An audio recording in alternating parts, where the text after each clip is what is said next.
Good evening, and a warm welcome to Cross Currents, our weekly forum for in-depth discussion on today's most pressing issues. Tonight, we delve into a question that touches upon public health, individual rights, and societal responsibility. Should certain vaccinations be legally required for all citizens?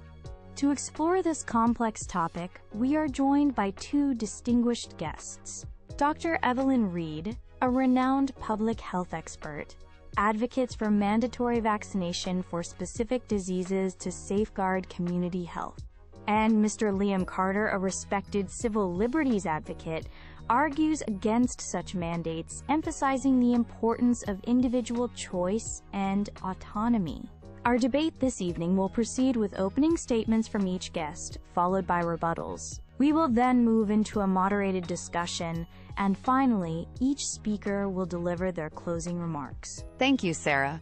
It's a privilege to be here to discuss such a critical matter. I firmly believe that the legal requirement for certain vaccinations is not only justifiable, but essential for the greater public good. At the heart of this argument is the scientifically established principle of, quote, herd immunity. When a high percentage of a population is vaccinated, it becomes exceedingly difficult for an infectious disease to spread. This collective immunity acts as a protective barrier, particularly for the most vulnerable among us. Infants too young to be vaccinated, individuals with compromised immune systems due to illness or medical treatment, and the elderly. We must not overlook the overwhelming scientific consensus regarding the safety and remarkable effectiveness of well-established vaccines. Decades of rigorous research and surveillance have consistently demonstrated their benefits. History provides compelling evidence. Diseases like polio and measles, which once caused widespread suffering, paralysis, and death, have been dramatically reduced, and in some regions eradicated thanks to comprehensive vaccination programs. Consider smallpox, a devastating scourge for centuries, completely wiped out globally through a concerted vaccination effort. This is the power of collective action through vaccination. Therefore, I contend that there is a profound ethical obligation for individuals to contribute to community health. Participating in vaccination programs, when eligible, should be viewed as a civic responsibility, much like adhering to traffic laws or paying taxes for public services. It's crucial to understand that our discussion focuses on certain vaccinations, those targeting diseases that pose a significant public health threat due to their high transmissibility, potential for severe complications, or mortality rates. The decision to mandate such vaccines would always be based on robust scientific evidence, epidemiological data, and a careful assessment of the risk-benefit ratio for the population as a whole. Thank you, Sarah. I appreciate the opportunity to present a different perspective on this important issue. While I acknowledge the successes of vaccines, I stand firm in my opposition to legally required vaccinations. My primary concern revolves around a fundamental human right: bodily autonomy. Every individual should possess the ultimate authority to make decisions about their own body and what medical interventions they accept or refuse. This principle of self-determination is paramount in a free and democratic society. Forcing a medical procedure upon an unwilling citizen, regardless of the perceived collective benefit, sets a dangerous precedent. While vaccines have undoubtedly provided significant benefits to public health, it's disingenuous to ignore the fact that, like any medical intervention, they carry potential risks of adverse effects. Though often rare, these risks are real for some individuals.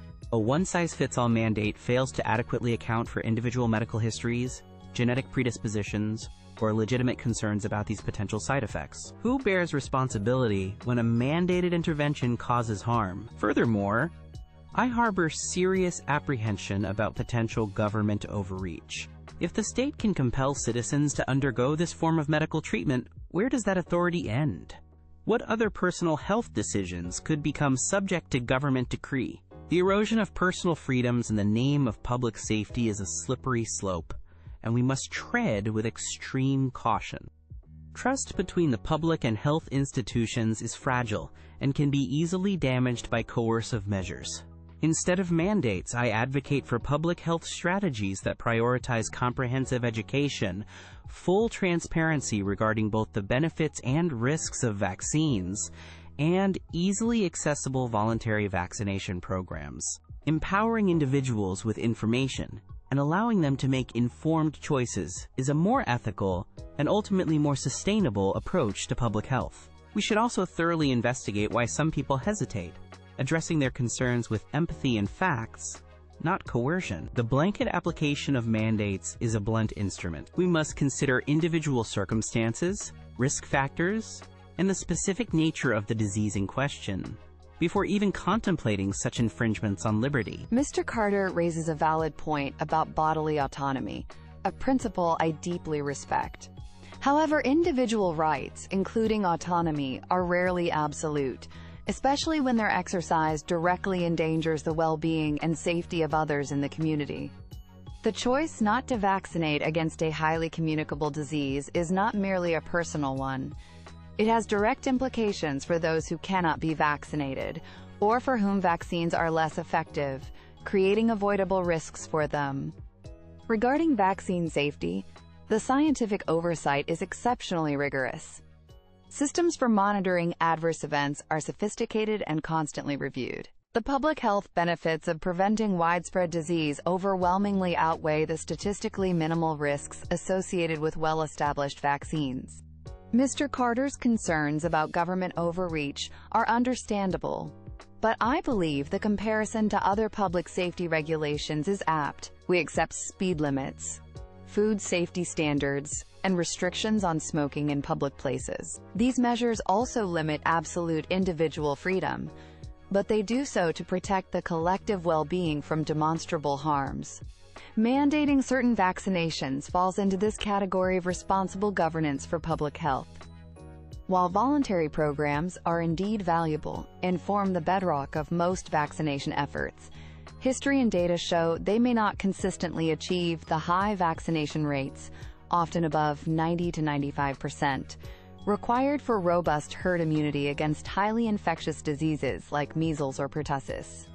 When voluntary measures fall short and community protection is compromised, then more structured approaches, such as mandates for specific high-risk scenarios or diseases, must be considered as a necessary tool. Dr. Reed, while I acknowledge the societal goal of herd immunity, I maintain that mandatory medical interventions represent a disproportionate and ethically questionable means to achieve it, especially when less coercive avenues haven't been exhaustively pursued. The comparison to traffic laws or food safety, while often cited, doesn't fully hold. Requiring someone to inject a biological substance into their body is a far more intimate and personal intervention than regulating external behavior or product standards. The potential for direct, personal bodily impact is different, and thus the ethical considerations carry significantly more weight. We are discussing an invasive procedure, not an indirect regulation.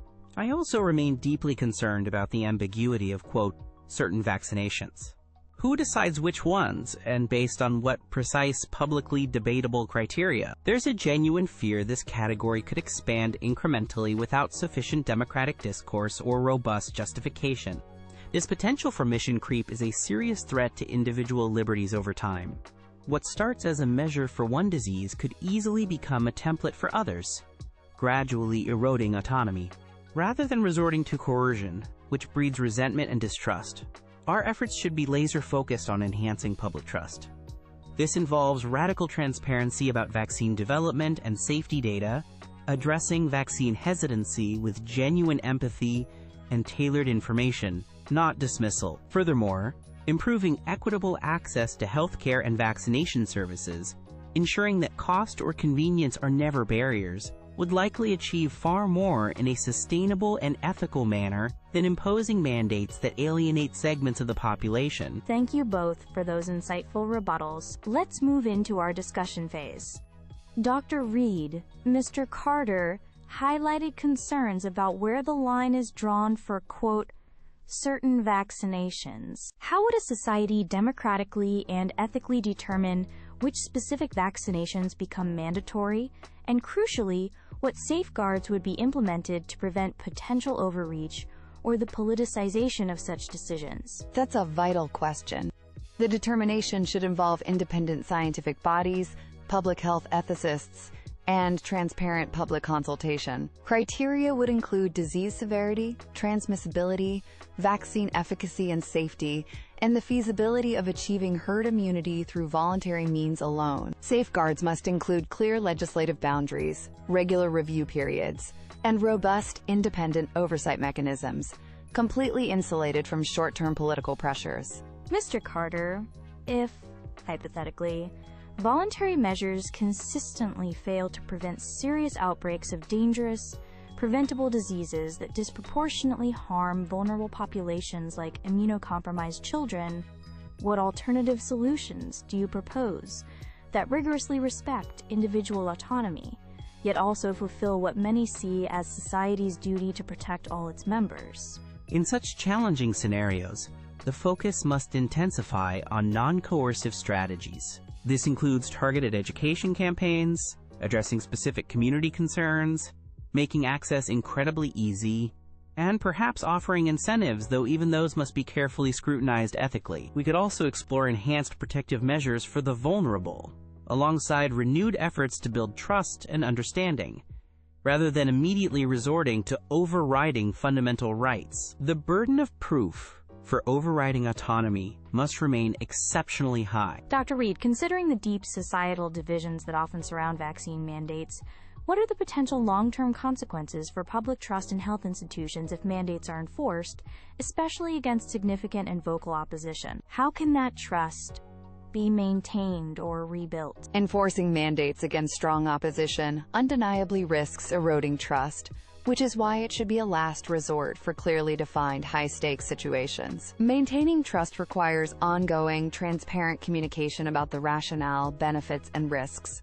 It also means acknowledging legitimate concerns, ensuring fair exemption processes, and demonstrating that mandates are applied equitably and are subject to continuous review and accountability. Trust is rebuilt by showing that public health institutions are responsive and act in the genuine interest of all. Mr. Carter, are there any hypothetical scenarios, perhaps a novel pandemic with an extremely high fatality rate, say 30 to 40% across all age groups, for which a rapidly developed, safe, and effective vaccine becomes available, where your principled stance on mandatory vaccination might shift or allow for exceptions? That is the ultimate stress test for this principle.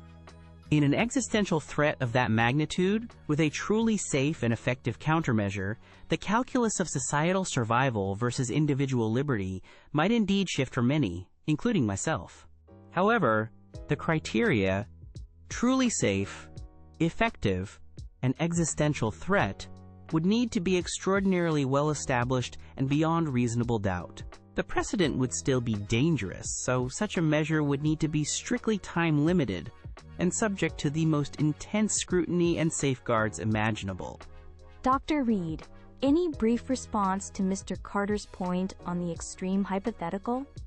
I appreciate Mr. Carter acknowledging that extreme circumstances can alter the ethical balance. Public health must always be prepared for such scenarios, hoping they never materialize, but having frameworks that can adapt to protect the maximum number of lives when faced with an overwhelming threat, while still respecting rights as much as feasible. Mr. Carter, a final thought on that adaptive framework? An adaptive framework is reasonable, but the default must always be liberty. Any deviation must be rare, rigorously justified, and temporary. The mechanisms for returning to the default of individual autonomy must be as strong as those that allow for its temporary suspension in dire emergencies. In closing, I want to reiterate the core tenets of the public health perspective. The science supporting vaccination is robust, and its power to prevent suffering and death is undeniable. Herd immunity is not merely a theoretical concept. It is a vital shield for our communities, particularly for those who cannot protect themselves directly. The established safety and remarkable efficacy of many vaccines are a testament to decades of scientific advancement and rigorous oversight. When we speak of legally requiring certain vaccinations, it is not a decision taken lightly, but one rooted in an ethical imperative to protect the collective well-being from significant, preventable threats. This is a responsible, evidence-based public health strategy designed to minimize harm and maximize health for all citizens. It reflects a commitment to a society where the vulnerable are protected, and where preventable diseases do not needlessly diminish lives or strain our healthcare systems. I urge everyone to consider that decisions regarding public health measures, including vaccination policies, should be grounded firmly in scientific understanding, epidemiological evidence, and a profound commitment to the health and safety of the entire community. It's about shared responsibility for a healthier future. As we conclude, I wish to reemphasize my primary concerns, which center on the paramount importance of individual liberty and the fundamental right to informed consent in all healthcare decisions. These are cornerstones of a free society. The principle of bodily autonomy dictates that each person must have the final say over what medical treatments they receive. Medical coercion, even when motivated by good intentions for public health, sets a dangerous precedent that can lead to the erosion of essential freedoms. My preference, and what I believe to be the more ethical and sustainable path, lies in prioritizing comprehensive public education, absolute transparency in information, and entirely voluntary measures to encourage vaccination. Building trust, not imposing mandates, should be our guiding principle. We must be exceedingly cautious about creating precedents that could undermine personal autonomy in healthcare far beyond the current debate. A society that truly values freedom will always seek the least coercive means to achieve its public health goals, focusing on empowering its citizens, not compelling them.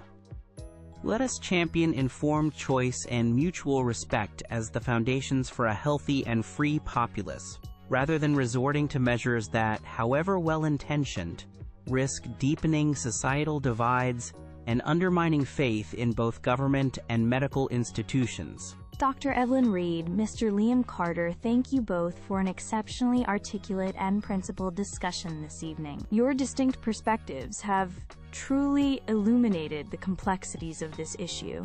Tonight's debate has starkly highlighted the core tension we face: how to carefully balance legitimate collective public health needs with the equally important individual rights and freedoms that define a democratic society.